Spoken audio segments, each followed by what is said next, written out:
Avant même de dessiner les plans de la maison, j'ai fait une liste toute bête des besoins auxquels elle devait répondre. Ça va être pouvoir faire la cuisine, pouvoir se reposer, pouvoir manger, pouvoir se laver. Et finalement, j'ai essayé de trouver des solutions matérielles qui pouvaient répondre à tout ça, et c'est ce qui a défini mes plans.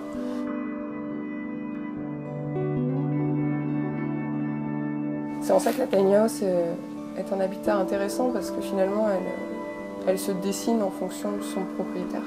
On n'a pas tous les mêmes besoins, on n'a pas tous les mêmes façons de vivre. Et cette maison, c'est un peu un autoportrait, c'est ce qui nous représente en fait.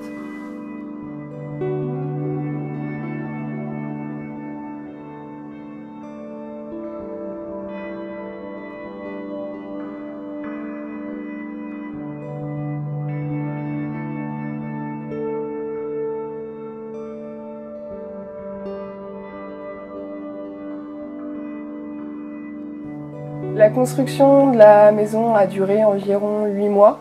Ça n'a pas été 8 mois complets de construction, ça a peut-être été 5-6 mois, puisque une grosse partie était quand même réservée à la documentation, étant donné que je ne suis pas du métier à l'origine. Ça a été aussi beaucoup de recherches sur ce qui existe aux États-Unis, puisque c'est de là-bas que viennent les tiny houses. Évidemment, tout est en anglais, c'est pas le même système métrique, c'est pas les mêmes normes. Il a fallu réadapter tout ça pour constituer les plans avant même de commencer bien sûr la construction. J'ai eu la chance d'être bien entourée pendant ce projet, puisque de nombreux amis sont venus m'aider lors de la construction, ce qui a sans doute contribué à la rendre moins effrayante, puisque bien sûr quand on se lance là-dedans, je pense que c'est assez inévitable d'avoir des doutes à un moment donné.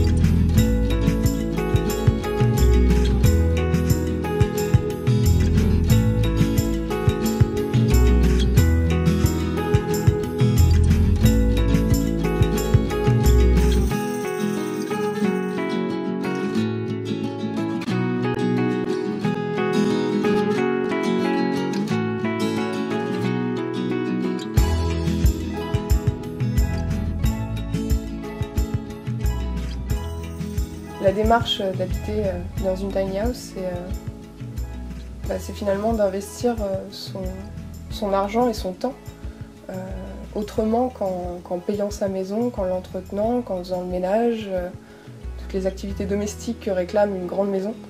La tiny house est beaucoup moins gourmande de tout ça, ce qui permet d'avoir plus d'opportunités pour faire des activités, pour voir nos amis, nos proches, pour voyager.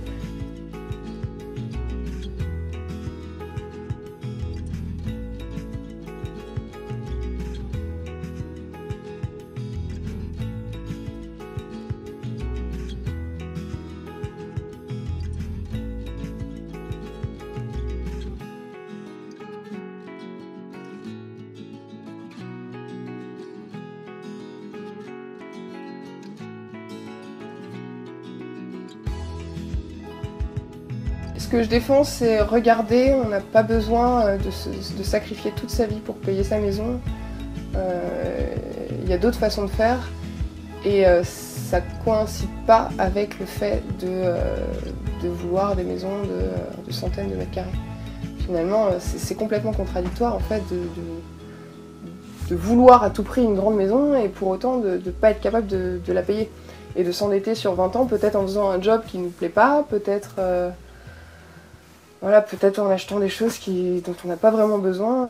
Je pense qu'une grande maison, qu'elle soit conçue avec les matériaux les plus sains, renouvelables, qu'elle soit alimentée par des panneaux solaires, ou qu'elle aille vraiment dans le sens d'une démarche écologique, ne sera pas une maison écologique si elle est trop grande, parce que finalement elle sera trop gourmande en énergie.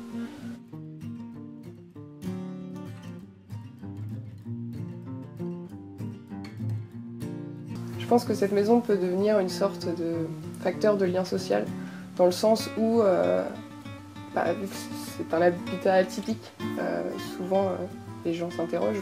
Par exemple, la première fois qu'on l'a déplacé sur la route, c'était assez amusant de voir le regard des gens et finalement, pour la porte ouverte, par exemple, j'avais invité tout mon voisinage.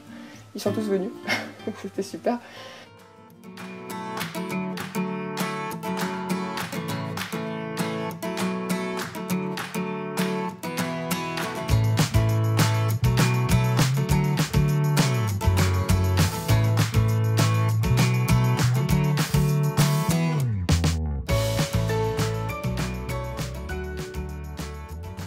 C'est une manière de se dire, voilà, ma porte est ouverte, c'est petit chez moi, mais vous pouvez venir et regarder et constater qu'il y a d'autres façons de se loger. Le but n'étant pas de dire il faut que tout le monde vive dans des tiny houses, mais bien de faire se remettre en question finalement sur l'habitat et peut-être se rendre compte qu'il ne faut pas 150 mètres carrés pour être confortable, qu'on peut se satisfaire de moins. La tiny house a la particularité d'être très lumineuse, parce que celle-ci en tout cas comporte 8 fenêtres et une porte vitrée, ce qui permet de bien utiliser l'énergie solaire passive pour chauffer l'intérieur, notamment en hiver. Et c'est aussi une manière de se projeter encore davantage dans le jardin, puisque notre regard ne s'arrête pas au mur, il continue sur l'extérieur.